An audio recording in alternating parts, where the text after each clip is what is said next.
Hello, I'm back. Been rough times. Can't deal with it. It's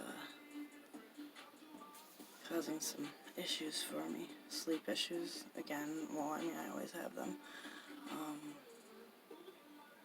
And the fact that it's already March 1st kind of scares the hell out of me. Time has gone so fast. I've never had it go fast like this before, and it's very weird, and I don't know how this last year has just flown right by. Maybe because it's been so jam-packed with craziness and torment and I don't even know. I can't even put it all into words.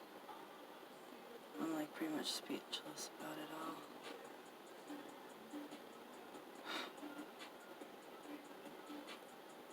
I'm going to have a non-emotional video right now, I hope. So, anyways, it's March 1st, and this is the Downward Spiral 7.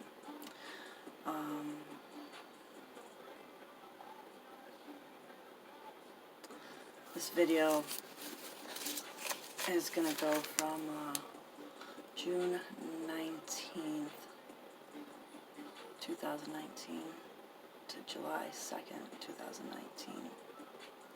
And it's got some crazy stuff in it. But like I said, the best stuff I can't even talk about because I gotta keep people's private lives a secret for them. But people are fucking whacked. Like completely insane. Just crazy. They flock to me. Mostly because it's like, if that's your thing, dude, then that's your thing. More power to you, just don't come near me. Yeah, guys are fucking disgusting, filthy creatures, I do have to say. Total turn off, for the most part, from all men. Everything. All men. Everything that's happened. Just some of these girls that are dating these fucking guys or married to them, it's like, I feel bad for you people. Sorry. Not sorry. I do. I feel bad for you. Anyways, so, this one starts with, my friend Jim Wavercack kept trying to get me to rent my spare bedroom to his friend for a while, and I just was like totally blowing it off, you know. It was, I don't really want to have a roommate, and I don't really want to have a strange guy that I don't know staying here, and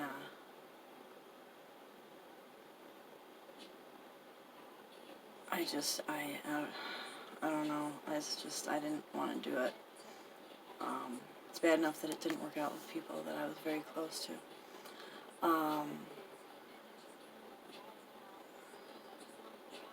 So he had this friend who he said was staying in a hotel,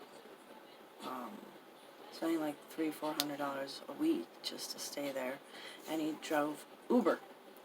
And well, when Jim found out that my motor blew in my car, as you can imagine, he messaged me immediately and was like, this is a perfect opportunity for you to make some money, and he can give you rides. Why don't you give him a chance, you know, see if it'll work out. So that guy contacted me, and I said, you know, well, I mean, if you ever want to look at the room or whatever, and immediately he was like, oh, I'll come over now and look at it, you know. And it was like, I think it was like 10, 11 in the morning, and I'm like, oh, okay, sure, you know, not a problem. He's like, what do you like to drink? And I told him, and all of a sudden he shows up 20 minutes later with a full cooler of alcohol and wants to look at the room and barely glances at the room. Talks. I mean, we get along good. I mean, we like the same music and stuff. And pretty much I think he pretty much assumed that he was just moving in anyways. Jesus. So his name is Jay, but I call him Uber Jay. And, got a roommate. That was on the 19th. This is the fucked up, horrible part. On the 21st,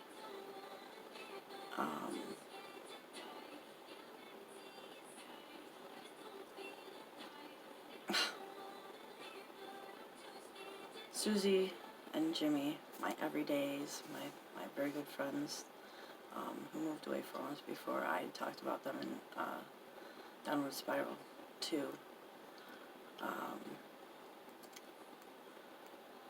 They'd arrested. And I guess Susie got arrested 2 days before this big arrest. But they were arrested on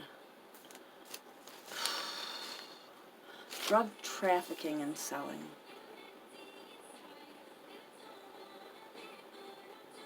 Told them moving to Plattsburgh or whatever to be big drug dealers was not a good idea.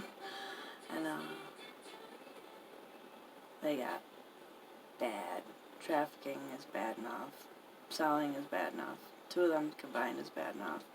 I think Susie got caught with like over 8 ounces of like crack and heroin, and Jimmy, I don't even know what his charges were at all, but I know he's got like at least 10 years.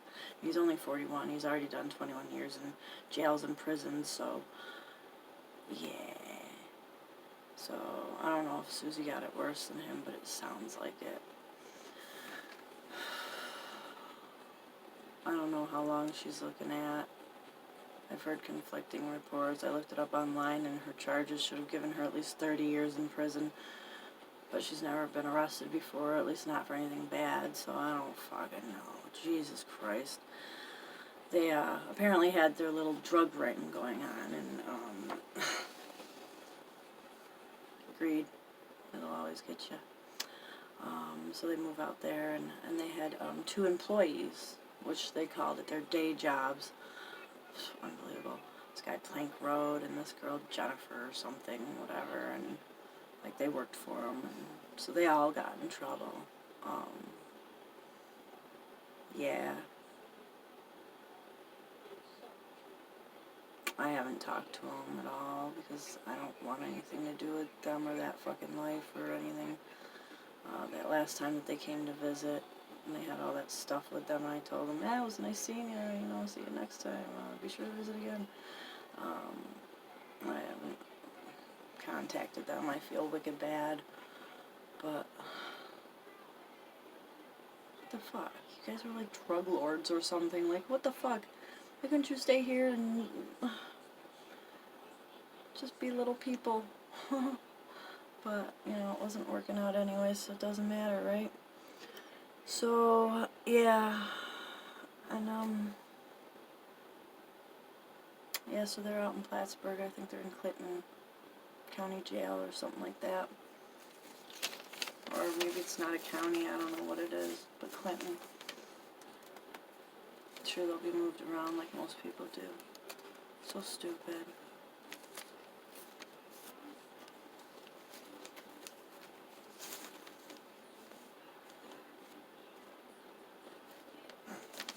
So Susie's mom showed up like a day later, and I'd never met her before at all, but I guess Susie gave her my name and address and wanted me to give her other people's names and addresses, and the only problem is all the people that she asked for the name and addresses for hate Susie with a passion.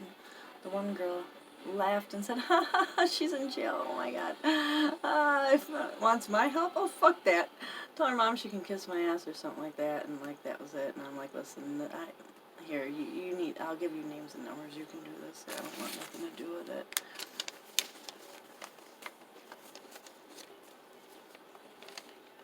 I wonder how that Susie sucking her thumb all the time, like with a blanket wrapped around her pinky. I wonder how that works out for her in prison or jail. Whatever. Anyways, she'll come out more of a badass than she thought she was before. Anyways, I do love Susie, but I don't. I love her, but I hate her like a I said before. So, let's see. Oh, so Uber J by the 22nd.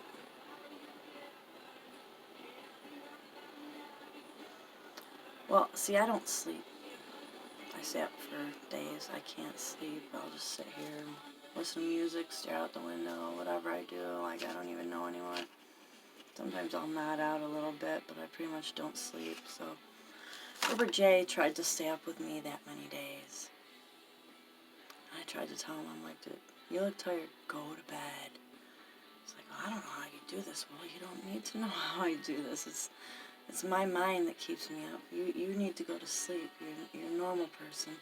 This shit's not for the weak. Like, you can't just stay up for days and days.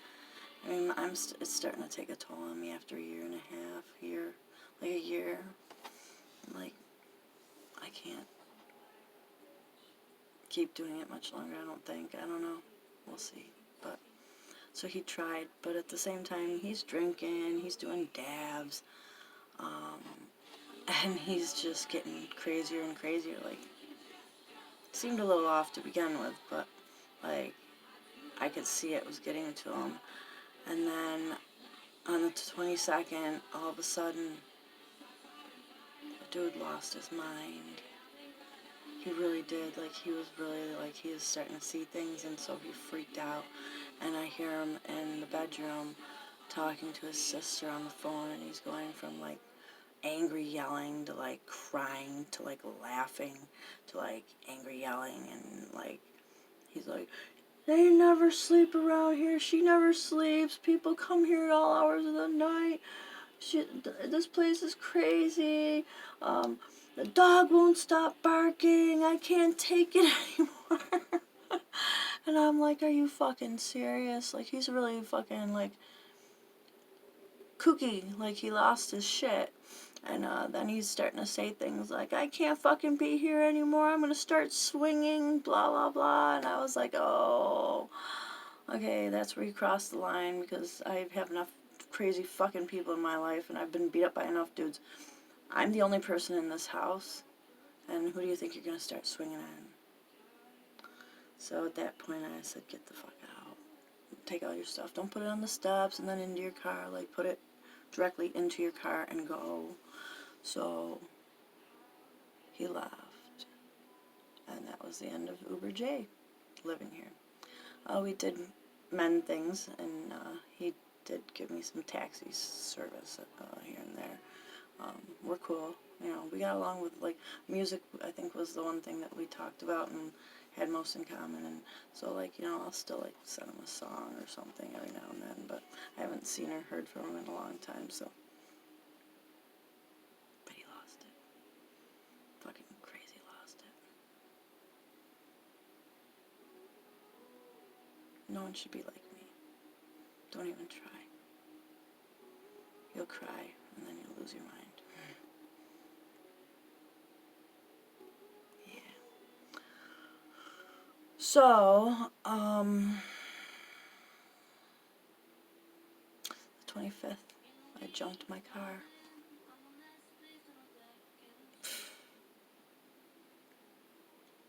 Two 2009 Chevy Malibu hybrid. Like, one dent. No rust. No scratches. Beautiful car. I loved it. $2,500 for a motor, or start over. Just start over. It's a hybrid. No one would even touch it. So, that was that. I've been feeling sick for weeks. Like, I just figured it was because I was depressed and I hate life and I don't want to live, and there's nothing good happening and everybody's abandoned me. So I figured feeling like shit was normal, you know. But I hadn't felt good in my side and whatever for weeks, and so I was like, it's starting to really bother me a lot, and I was worried about kidney stones. So I went to urgent care on the 28th, and I had a really, really, really bad kidney infection, and they told me that they wanted me to go to the hospital. They said that someone would transport me to the hospital, that I needed IVs and IV Cipro. I declined. I'm not going to no fucking hospital. Why would I do that?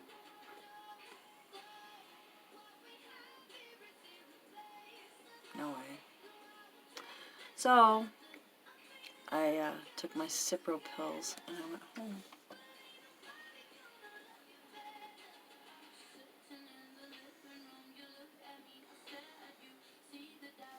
I go potty. I'll be right back. Okay, I'm back.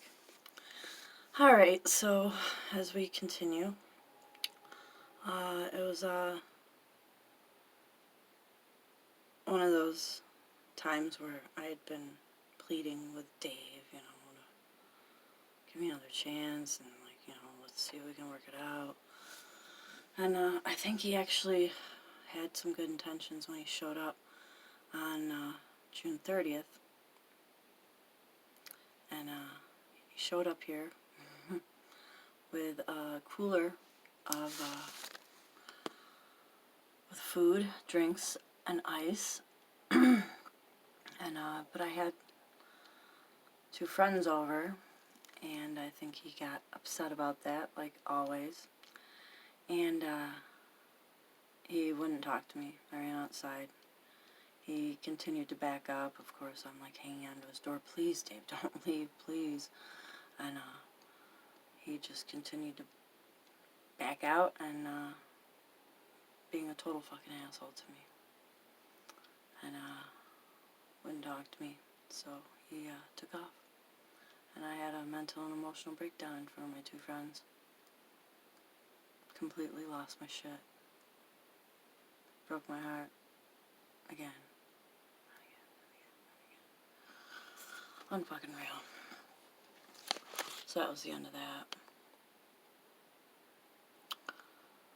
July 1st, my suspension on my registration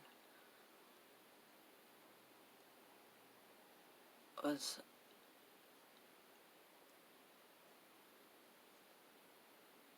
like the most devastating thing.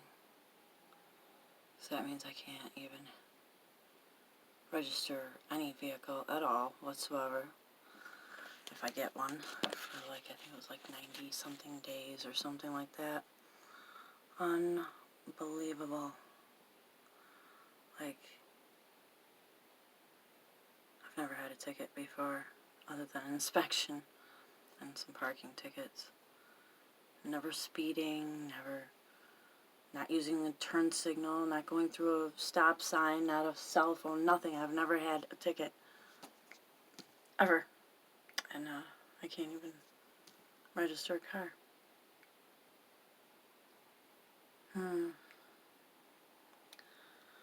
On July 2nd was my first court date for the theft of services charge.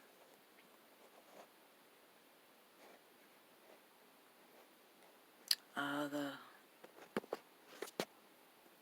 acting, like, district attorney, he was in place of the regular one that was out of town or whatever, he took my case. He said, you shouldn't even have been charged with this. It's like me seeing someone across the street plugging into someone else's house and saying that, you know, and calling the cops and saying, I want them arrested for that. You just can't do that. But they did. So, you know. Let's see, what does that say?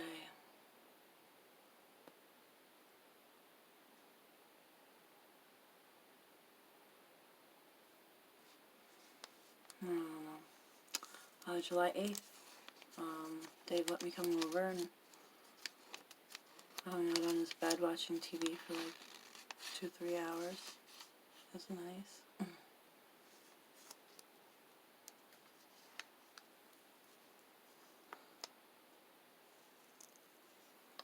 On July 12th, I tried to go over to his house, and he wouldn't acknowledge me. So I banged on the door, and his fucking neighbors called the cops on me. And, he told them that he didn't want me there. That he wanted me removed from his property. So they, brought me home.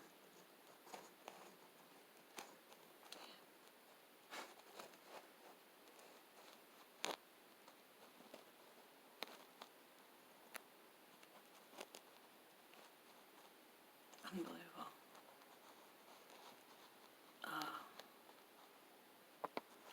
Somewhere around closely after that, Jason and Melissa called the police on me and code enforcement because my yard is overgrown. My grass was high, the weeds were high around the house. Code enforcement, Tom Price. Seems like such a nice guy when you talk to him, but he's such a douche. He told me it was a Wednesday afternoon, and he told me he was giving me till Friday afternoon to get my yard cleaned up and looking presentable, or I would get a violation and a $250 fine. And my first response to him was, "Have you seen that fucking house next door? The house has been like that since I moved on this street. 25 years.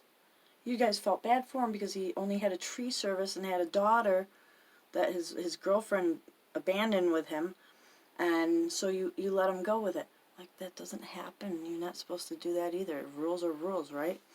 So, I don't understand, but apparently that house can be condemnable sitting there for 25 years, and my yard is overgrown, which is just grass that can be removed easily without a structure falling. That's not acceptable. So he told me that, Ralph had died a week and a half before that. And I said, well, then Melissa and Jason have had a week and a half to start working on the house, right? Yeah, didn't matter. So I couldn't get anyone to help me with the yard, really at all. I mean, I got this one guy, Bill, that I knew, he did the very back, which that's really not a big deal. That could be overgrown. I'm worried about the front, but I managed to get the front yard, the weeds all cut down around the house, and by myself, and mow the front yard. The middle part of the yard, couldn't get anyone to help me with it. It's too much for me. I couldn't get even 2 feet. It's like I need a brush hog.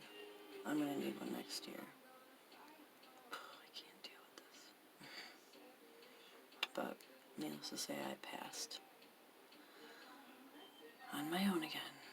I nearly died. I'm glad I had a inhaler at that point. So, then July 19th, I went for a walk at like 6:30 in the morning, down to the end of the street. It's like my house, then there's Ralph's house, the stuff that services Ralph, and then the corner. It's a dead end, so 2 houses, including mine, to the corner, to the guardrail. I used to pick wildflowers at the guardrail all along it. And, here comes a Camilla's cop, 6:30 in the morning. I'm like, are you fucking shitting me right now?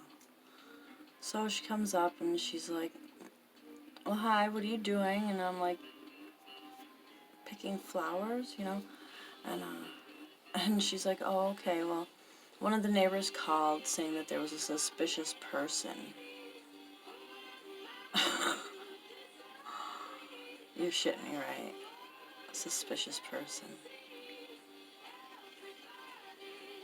Second to the first house on the street.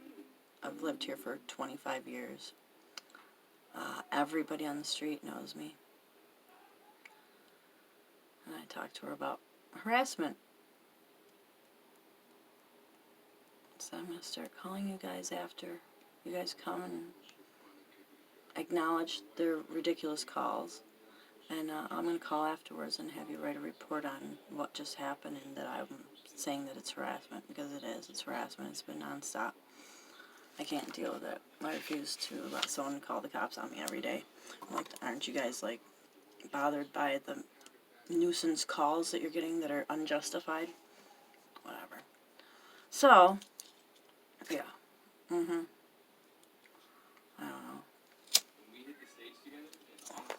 Oof, jeez. So, that was interesting. That was just the beginning of the ridiculous dozens of calls to the police on me.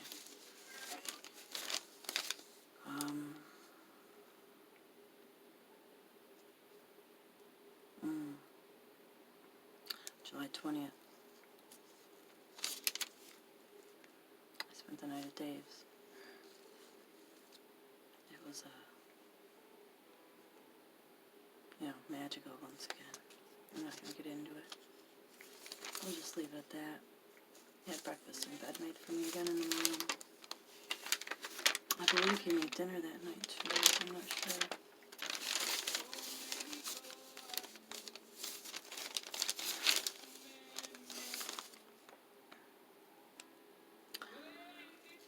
July 22nd. I brought my garbage cans in at 3 a.m. Yeah, it's kind of loud, but, whatever. It's a garbage can. I can bring it in anytime I want, I think. The police came. They called on me for bringing my garbage cans in. Okay.